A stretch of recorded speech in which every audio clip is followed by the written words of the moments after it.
Welcome to the Learning Pines YouTube. We hope this video helps.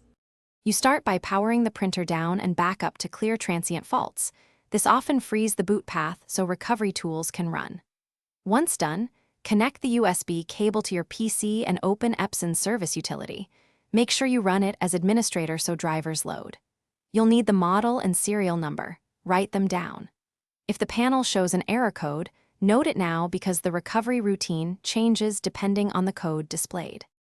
Next, you enter service mode and run the recovery utility. This is the delicate middle step, so move deliberately.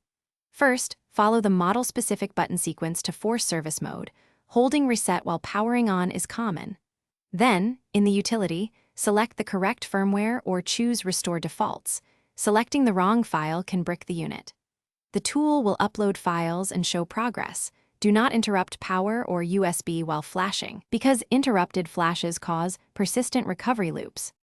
Finally, once flashing completes, reboot the printer twice to let settings settle, then run a nozzle check and alignment to confirm functionality.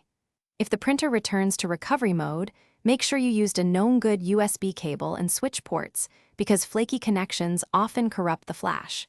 If errors persist, retry the exact firmware and confirm model match.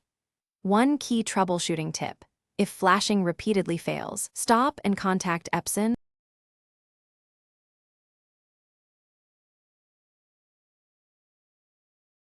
Thanks for watching. Consider subscribing if we helped you.